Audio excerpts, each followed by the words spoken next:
pinromote ka. Tawag si Admiral J. Tareda. Pero syempre, yung message up, medyo to China.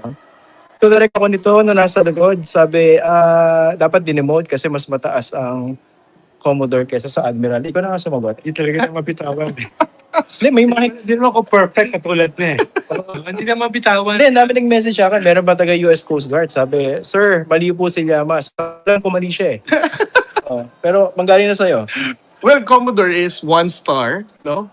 Rear Admiral is 2 stars. Vice Admiral is 3 stars. And Admiral is 4 stars. Sa Coast Guard, iisa lang ang Admiral talaga namin. And that is the Commandant, Admiral Ronnie Hill Cabal. Sorry civilian ako eh. Ano. And again, I would also like to take this opportunity, Sir Christian, no? Ang ating Commandant, Admiral Ronnie Hill Cabal, has been very supportive of what we do. With the data that I presented a few weeks back, nakita natin na under his leadership, mas marami tayong patrolya, mas matagal tayong bumababad sa Baho de Masinloc ngayon.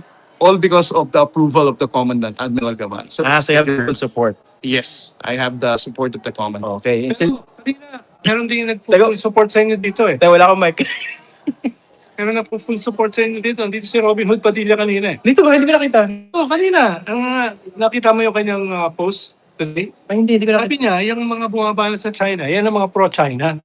Dahil gusto ba nila na pasukin tayo ng China? Oo. Galing, di ba? Sabi niya. Ang lalim ng analysis, hindi ko naisip yun. Gusto niyo ba na pasukin tayo ng China dahil dyan sa mga pampabalat nyo sa China? Di ba? Isang sako ng basura sa Quinta Market na kinukuha yung ideya niya. Teka lang, kulang yung introduction ko. Teka, baka masira yung reputasyon ni Commodore J sa usapan ito. Introduction ko with Senator Edu, no? Kasi he's actually made it, no? Kasi dahil sa pagsawsaw niya sa issue, siya na yung naging target ng Chinese Embassy. Okay, anyway. Teka mo. Wala namang kinalaman si Admiral Day Tariela sa mga sinasabi ko. Okay. Kaya may deniability yung host. Sige. Admiral Ronald Llamas o Admiral Edu, meron po ba kayong tanong kay Commodore J? Ha? May tanong ba? Wala. Napahamak.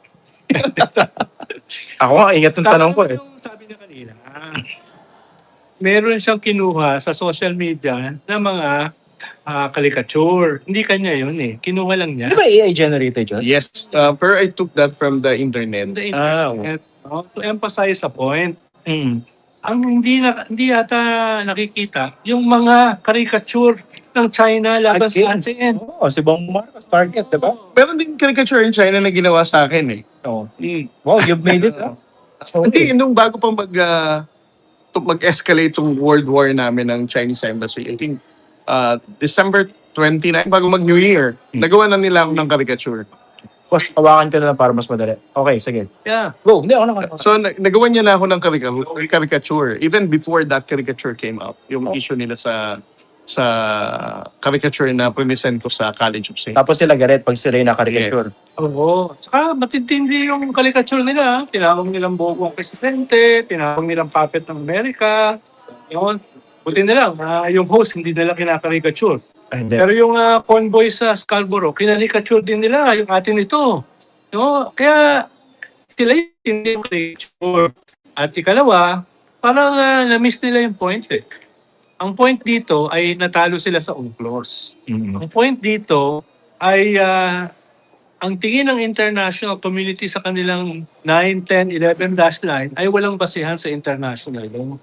Sila yung lumalabag. Binasura na nga ng PCA. Oh, napakalinaw nun. Hindi, haba ng paliwanag nila eh. Ha? Sabi nila hindi naman daw binasura. Hindi, yun ang basic strategy. Hulugin mo, you confuse so that people would not get to the truth. Napakalinaw eh. Hindi, naunawaan natin yun. Hindi ko naunawaan yung mga senador natin. Sige. Natalo pa yung mga spokesperson ng Chinese Embassy. Doon lang naman ako binilit ang ulo eh. Grabe naman, sino ba yan? Senator Amy ba yan? Gusto lang naman talaga niya Si Amy Marcos, hindi pipirma sa resolution ng Senado laban sa pambabastos ng Chinese Embassy, pero gagawa ng resolusyon para pagilan ang mga leader natin para sumagot sa China. Ano pong klase yun? Sen, teka lang. Ay, Admiral Ronald Llamas, medyo awkward yung situation. Hindi, kaya na. Awkward yun. Gusto mo na mo po? Pwede mo po. Hindi, tanggalin mo na siya sa picture. Hindi po. Hindi ba? Parang- Okay na. Hindi, kita ka. Ayan, Hindi, dito, sir. Okay. Ayan. Pwede na ba? Hindi, kita ka. Kasi gigita lang natin. Hindi, sinisingit lang ako ng English lang dito eh. Hindi, para malapit yung mic eh. Ayan. O, sige. Ayan. Di ba? Oh. Meron kang Kasi ikaw nang mawak na meron kang senador na bakit ganun gumawa ng resolution? Ang linaw-linaw naman ang purpose ng resolution para pigilan ang mga government officials na bumanat by using the term circumspection. May tanong ako. How do you feel about that? Kasi sabi mo kanina, you're feeling basically the love to and support of many Filipinos. Pero may mga ganitong pagkilos. Basically, alam mo namang mali, pero dito sila tumutungo. Yes, Sir Christian, no? Without naming anybody. Without naming any Marcos. Without naming anyone, no? Parang ikaw yung naglalagay sa spot kay... Ingat nga. Tapos ako sisihin mo. Yan ang tanong ko. Without naming anyone. Yung mga ganitong, yung messaging na parang malayo sa posisyon natin. Ito nga yung nakakapagpalungkot sa akin. Ito yung gusto kong, may post na ako dito, Sir Christian. I don't know if you saw it already. Ito yung tanong ko na kung you counter the narrative ng ating pamahalaan pagdating sa issue ng West Philippine Sea and you also support the position of the People's Republic of China, kailangan natin silang tanungin Pilipino ba sila? Ito yung pinakamahalagang question na gusto kong itanong sa mga tao na sumusuporta sa China, sa nagsasabing mahina ang posisyon ng Pilipinas. Pilipino ba kayo? Do you even care about the future of the next generation of this country? Or much more worse is yung kinikilala nyo pa ba ang paghihirap, sakripisyo ng mga bayaning Pilipino para maging malaya ang ating bansa? Senator. Well, Mike, ako na hawak. Admiral. hindi, kaya nga kinukongratulate ko si Senator Marcoleta. Nung una kasi, akala ko, abogado lang siya ng mga diskaya. Dahil pinipilit niyang depensahan yung mga diskaya at isama sa witness protection, a state witness. Naglalaban lang yung karapatan. Well, nagkamali ako. Yung pala, mas abogado siya ng China. Siya yung nakipag-away, di ba, sa Senado? Defending China. But away daw to sa mga bato. Pinasabi niya, away sa mga bato. No? Yung mga bato, nilagyan ng isla ng China. At nilagyan ng missile silos, submarine pens, at kung ano-ano pa. Within our territory, within our EEZ. Tapos sabi niya, yung maliit na bagay, pinapalaki natin. Parang itong si Robin Hood Padilla, yung pinost nga kanina, nakasakay siya ng maliit na bangka. Di ko alam kung sa West Philippine Sea yun o sa Malabon. Sa Nabotas. No? Sabi niya, ito yung tunay. Ito yung tunay na pag-assert ng ating karapatan. Hindi yung puro sat-sat. Hindi ko alam kung ikaw yung pinapatamaan. Feeling ko hindi ako I don't feel alam to. Parang ikaw yung pinapatamaan. Hindi ako. Tingin ko lang, no? Parang ko lang naman, di ko Tapos makita. sabi niya, itong mga anti-China na ito, katulad nitong CE. CE ka, di ba? Ito nakita ko na yung video. Oo, yan, oo. Hindi ba nila alam sila ang pro-China? Dahil pinoprovoke nila ang China na pasukin tayo. Di ba nakapasok na? Di ba nakapasok yung China? Saan ba kuya magaling ito si Robin Hood Padilla, di ba? Ipoprovoke mo daw para pumasok sa Pilipinas. No? Pero ako naman, okay lang naman ako makipag-debate. Pero ayos-ayusin naman yung mga argumento, di ba? Ayos-ayus. Parang pan lang Parang Alan Herman makipag-argumento. Teka, awkward yung situation ni Commodore J. No? Ito lang, tanongin kita dito, Commodore J. No? Kasi yung resolution ni IME, isang nakalagay dito, affirm the mandate of the Department of Foreign Affairs as the lead agency in the conduct of foreign relations and call upon all government agencies and officials to respect its institutional role by according sufficient latitude in cooperation and addressing international issues through appropriate diplomatic channels. Ito no, para sa kaalaman din ng ibang mga naguguluhan. No? Ano daw? In short, tumahimik lang kayo.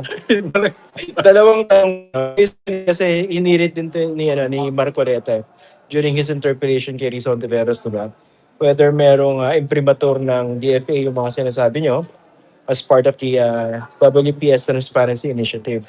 Okay, that's the first question. And number two, ano ba yung relation ng Transparency Initiative, the task force on the West Philippine Sea, with the DFA as far as messaging and approaches like this are concerned?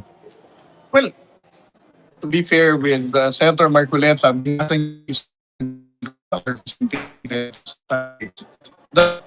within the National Task Force for the West Philippine Sea, it is an interagency mechanism. So you have the Coast Guard, the Armed Forces of the Philippines, DND, DOJ, and even the Department of Foreign Affairs. And we have the Information Working Group. And through IWG, there are members representing each department when it comes to the press release or the press statement. Ang usapan na natin ngayon, and then we have the National Maritime Council now, which is DFA is also part. Pagdating sa operational details ng mga insidente, for example, ay pinapublicize ng Coast Guard. Of course, that is our mandate. Whenever Chinese Coast Guard would harass fishermen or endanger our Coast Guard vessels whenever we lose patrol, it is incumbent upon the Coast Guard to tell the Filipino people na this was our operation, itong nakita namin, hinaras kami, winalanghiya kami ng China Coast Guard, nag-rescue kami ng mga isang Pilipino. Those are the operational details.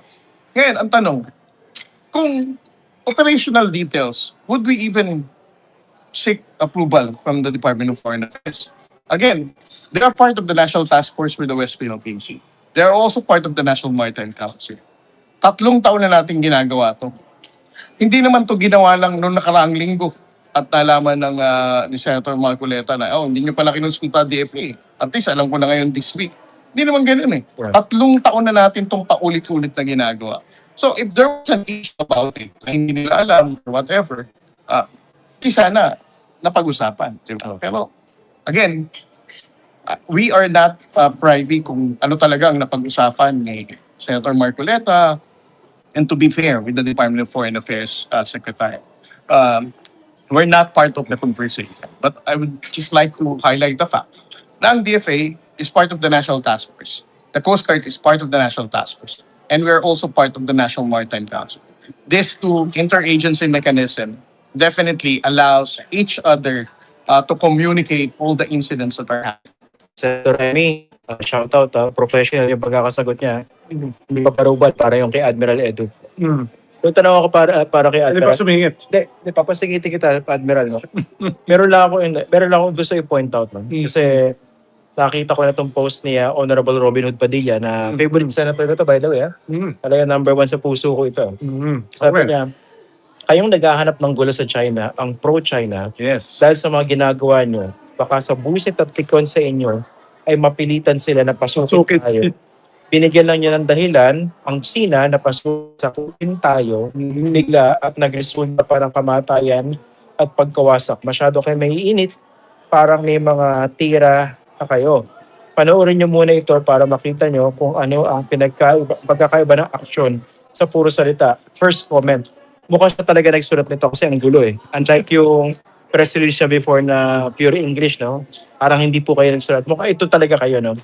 Pangalawa, incidentally, parang ano to, nag-jive doon sa, incidentally, curiously, doon sa statement na pinakabago laban sa inyo ng Chinese Embassy. Anong part doon? Ipaparaphrase ko na lang po, ano? Yung parang sinasabi niya, buti nga kayo eh. Hindi namin kayo ginagalaw. Nakita niyo ba nangyari sa Ukraine? Diba? May part dun sa Chinese Embassy statement eh. So dapat yata magpasalamat tayo na hindi tayo sinasakop ng China. Salamat po. Maraming salamat po. At Salamat. saka incidentally, nagja-jive dito sa ni Senator Padilla. Ito yung tanong ko sa inyo, Admiral Edu. What do you think of the DFA's response to this entire brouhaha? Well, maganda naman yung response ng DFA. Bagamat medyo delayed. Bagamat medyo delayed, depende sa yung ating mga senador, yung ating mga kongresista, yung ating cabinet secretary, no? Ako na. Oo. Ayun lang, baka may pahabol pa na depensahan din yung katabi ko. Kahit ako hindi na. Hindi ko naman kailangan ng depensahan. At lino naman yung atake sa akin ng Chinese Embassy. Ako ay isang hyena in sheep's clothing.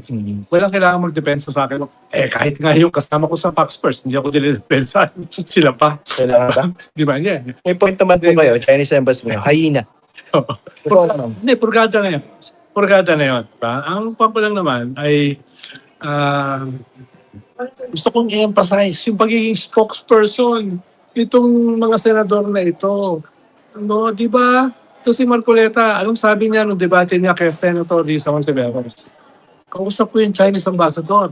Ang reklamo sa akin ng Chinese ambassador, bakit lagi na lang silang kontrabida?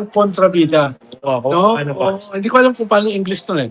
Paano hindi naman marunong mag-Tagalog yung Chinese ambassador. Kaya hindi ko alam kung gano'n talaga sinabi niya. Kontrabida. Paano ba yung English ng kontrabida? Hindi ko alam, baka in AI. Baka tinaras to. Yun. Teka, let's... Tapos, Ano po, tumira? tapos ang sagot din. Ginulong senator. Maganda yung punto. Ang sagot kasi ni Senator Risa Hontiveros. Talaga naman silang kontrabida. Oo. Ano pang mali doon? Di ba? Tapos ito ngayon, yung binabasa mo kay Senator Robin Hood Padilla, ginawa na niya yan dati 2 years ago eh. Diba? Sabi niya, siya yung pupunta sa West Philippine Sea. Ang dala niya ay isang bangka. Ngayon, ang dala niya ay isa ring bangka. Actually, alam ni Admiral Tariela ito, hindi uubra ang bangka sa West Philippine Sea. Lulubog yun.